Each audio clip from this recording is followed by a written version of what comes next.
बिस्मिल्लाहिर्रहमानिर्रहीम। अस्सलाम वालेकुम।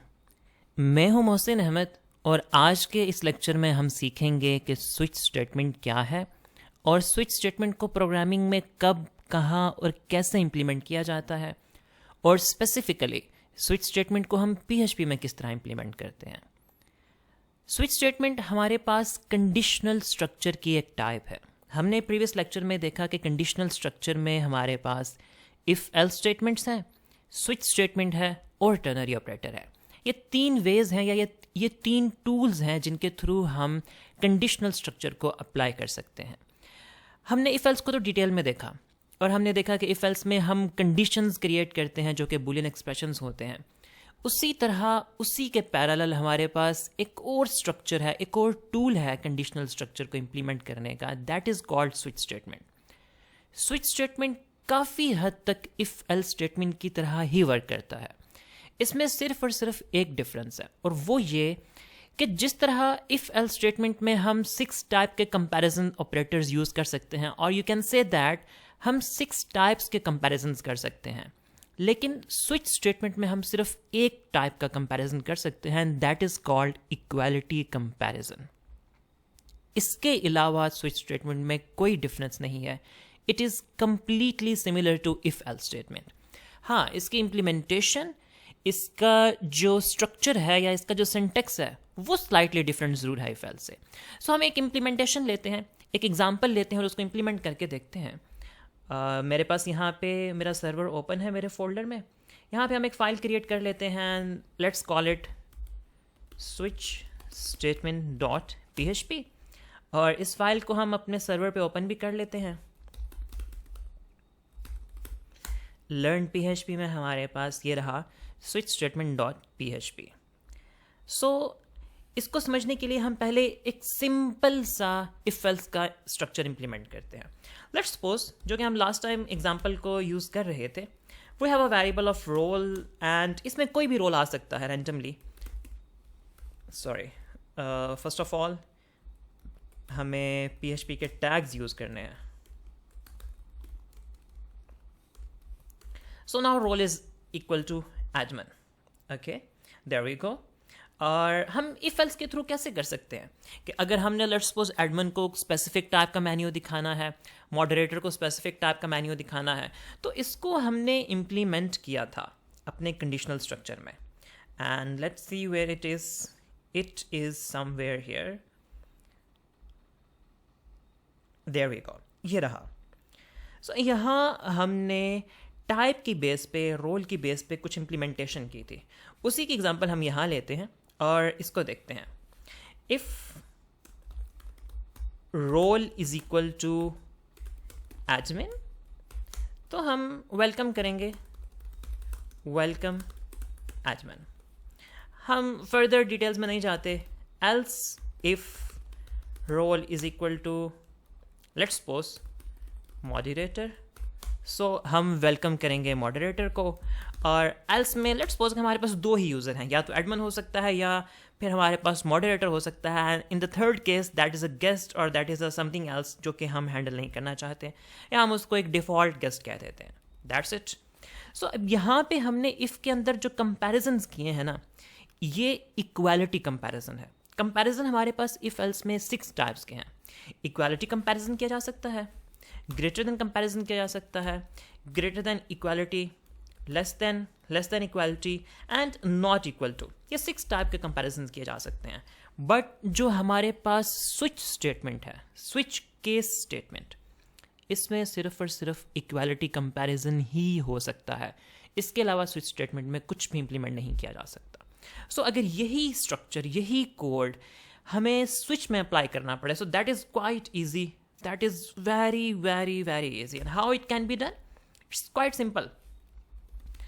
हम नॉर्मली यूज़ करते हैं इफ़ स्टेटमेंट, सो हम यहाँ यूज़ करेंगे स्विच स्टेटमेंट, स्विच की कमांड, और जिस वेरिएबल पे हमें स्विच अप्लाई करना है। so अब यहाँ देखें, हम रोल के वेरिएबल को पहले एडमिन से कंपेयर कर रहे हैं, फिर रोल के वेरिएबल को मॉडरेटर से। सो एक्चुअली हमारा रोल का वेरिएबल है जिसमें वैल्यू चेंज हो सकती है और यूज़र चेंज होगा।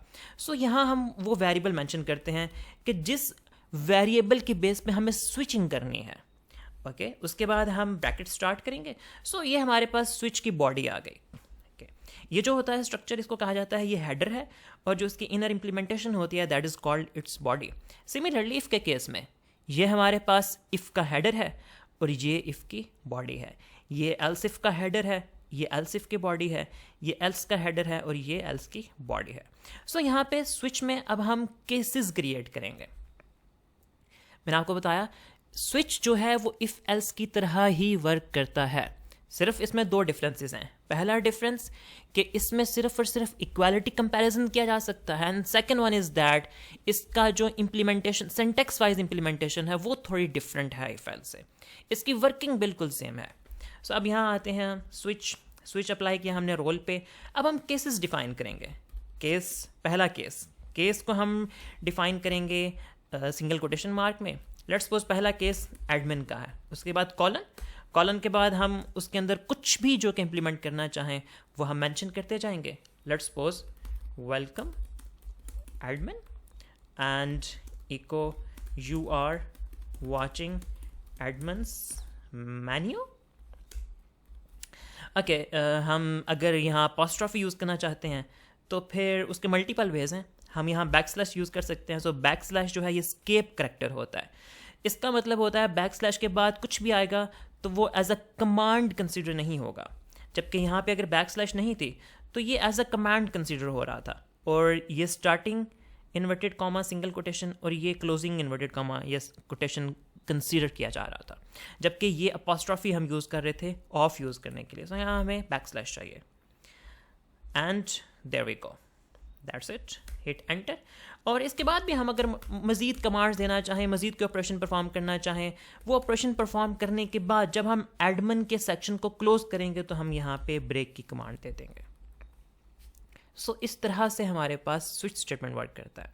यहाँ देखें इफ़ में हमने कंपेयर किया उसके रोल को, वेरिएबल को एक पॉसिबल वैल्यू के साथ, फिर वेरिएबल को दूसरी पॉसिबल वैल्यू के साथ कंपेयर किया, और सक्सेस के केस में हम उसके अंदर आ गए। That's fine. वही काम हमने यहाँ किया कि हम रोल पे अप्लाई करने जा रहे हैं स्विच स्टेटमेंट, और उसमें एक केस है एडमिन का और फर्दर केस हो सकता है लेट्स सपोज मॉडरेटर का, सॉरी, एंड फिर उसमें हम मॉडरेटर की जो इनर इम्प्लीमेंटेशन है वो करेंगे और उसके बाद ब्रेक। सो अब ये हमारे पास मॉडरेटर का केस क्लोज हो गया। फिर हमने गेस्ट का केस स्टार्ट कर लिया। अब गेस्ट का केस यहाँ पे हमें डिफाइन किया, जबकि यहाँ पे हमने सिर्फ एल्स कहा था। तो अगर हम सिर्फ एल्स करना चाहें तो उसको भी यहाँ पे अप्लाई कर सकते हैं, और उसको कहा जाता है डिफ़ॉल्ट। उसके लिए हम यूज़ करते हैं डिफ़ॉल्ट। जिस तरह इफ़ में एंड पे एल्स होता है, जिसमें कोई केस नहीं होता कि अगर ये भी ट्रू नहीं है, अगर ये भी ट्रू नहीं है तो फिर एल्स हो जाएगा। सो यही इंप्लीमेंटेशन स्विच में की जाती है कि केस एडमिन है, अगर नहीं तो केस मॉडरेटर है, और अगर मॉडरेटर का केस भी नहीं है तो फिर डिफ़ॉल्ट हम कुछ भी यूज़ कर सकते हैं। सो ये सॉर्ट ऑफ इफ़ के साथ जैसे एल्स होती है। इसको सेव करते हैं, इसको इम्प्लीमेंट करते हैं। सो देखें अब जो हमारा रोल का वेरिएबल है, एक तो हम इसको डिफ्रेंशिएट कर लेते हैं, लाइन ब्रेक कर लेते हैं, और यहाँ पे हम एक एको की कमांड में हेडिंग दे लेते हैं स्विच स्टेटमेंट, दैट्स फाइन। और यहाँ टॉप पे हम एक हेडिंग दे लेते हैं let's suppose echo if else statement, that's fine. अब देखें रोल में वैल्यू क्या है एडमिन की। सो इफ एल्स की इंप्लीमेंटेशन में रोल कौन सा अप्लाई होगा, एडमिन का सेक्शन जो अप्लाई, एडमिन की कंडीशन जो ट्रू होगी, सो एडमिन का हेडर क्लियर होगा और एडमिन की बॉडी एग्जीक्यूट होगी, दैट्स फाइन। सो इसलिए लिखा हुआ आएगा हमारे पास वेलकम एडमिन। रिफ्रेश करें, सो देखें यहाँ पे लिखा हुआ आ रहा है वेलकम एडमिन। अब देखें रोल में वैल्यू तो एडमिन की है। सो अब यहाँ पे आ जाएं, अब देखें रोल में वैल्यू किस चीज़ की थी, एडमिन की थी। सो यहाँ पे एडमिन का केस ट्रू होगा और एडमिन के केस की बॉडी एग्जीक्यूट हो जाएगी। So save and refresh and you can see that welcome admin you are watching admin's menu. अब इसको हम डिमॉन्स्ट्रेट कैसे कर सकते हैं, हम इसमें वैल्यू चेंज कर लेते हैं। लेट्स सपोज इसमें XYZ वैल्यू आ गई। अब देखें इफ एल्स में XYZ की कोई केस एग्जिस्ट नहीं करता, हमने यहाँ पे XYZ से कंपेयर नहीं किया, यहाँ भी हमने XYZ से कंपेयर नहीं किया, सो ना तो ये ट्रू होगी ना ये ट्रू होगी। जब ये कंडीशन भी ट्रू नहीं होगी, ये कंडीशन भी ट्रू नहीं होगी, तो एट द एंड हमारे पास एल्स पार्ट ही बचता है। सो इफ एल्स के एग्जीक्यूशन के दौरान ये हमें आउटपुट देगा वेलकम गेस्ट। सेम वे में अगर हम स्विच स्टेटमेंट में आ जाएं, सो अब रोल के पास वैल्यू है XYZ की। अब ना तो ये XYZ का केस है और ना ही ये XYZ का केस है, तो जब सारे के सारे डिफाइंड केसेस एग्जीक्यूट नहीं हो पाए तो डिफॉल्ट केस एग्जीक्यूट हो जाएगा। सो यहाँ लिखा है welcome guest, you are watching guest menu, save and refresh and there you go. So यहाँ आपने देखा वेलकम गेस्ट इफ एल्स के थ्रू, और स्विच स्टेटमेंट के थ्रू भी देखा आपने कि जैसे इफ में एल्स पार्ट एग्जीक्यूट हुआ है, यहाँ स्विच में हमारे पास डिफॉल्ट पार्ट एग्जीक्यूट हुआ है। बट इन द केस अगर हमारे पास केस एग्जिस्ट करता होगा या कंडीशन एग्जिस्ट करती होगी तो वो उसकी एग्जीक्यूशन कर देगा। Moderator, yes it exist in if else and it also exist in the switch case statement as well. So let's save and refresh and there you go. So if else और switch में सिर्फ इतना difference है कि if else में हम comparison operators 6 के 6 use कर सकते हैं, जबकि हम स्विच स्टेटमेंट में सिर्फ और सिर्फ इक्वालिटी कंपैरिजन कर सकते हैं, इसके अलावा कुछ भी नहीं कर सकते। और दूसरा डिफरेंस उसकी इम्प्लीमेंटेशन का, कि सिंटेक्स वाइज इसकी इम्प्लीमेंटेशन इफ एल्स से थोड़ी सी डिफरेंट है। बाकी जिस तरह इफ में हमारे पास मल्टीपल कंडीशंस होती हैं, if else if else if else if else if, इसी तरह हमारे पास स्विच में मल्टीपल केसेस होते हैं, 1 2 3 जितने भी केसेस डिफाइन करना चाहें। जिस तरह इफ में हमारे पास एल्स पार्ट होता है, ऐसे ही हमारे पास स्विच में डिफ़ॉल्ट पार्ट होता है। और हम स्विच स्टेटमेंट को तब यूज़ करते हैं जब हमें सिर्फ और सिर्फ इक्वालिटी कंपैरिजन चाहिए हो, और इसको प्रेफर इसलिए किया जाता है क्योंकि जो स्विच स्टेटमेंट है इसकी एग्जीक्यूशन कंपैरेटिवली फास्ट होती है इफ एल्स स्टेटमेंट के बजाय। सो ये थी स्विच स्टेटमेंट। आई होप कि आपको अच्छे से समझ आ गई होगी। इसमें स्टिल अगर कोई कन्फ्यूजन हो, कोई बात समझ ना आए या कुछ पूछना चाहें तो आप कमेंट्स में पूछ सकते हैं। सो आज के लिए इतना ही, इंशाल्लाह मिलते हैं नेक्स्ट क्लास में। तब तक के लिए अल्लाह हाफिज़।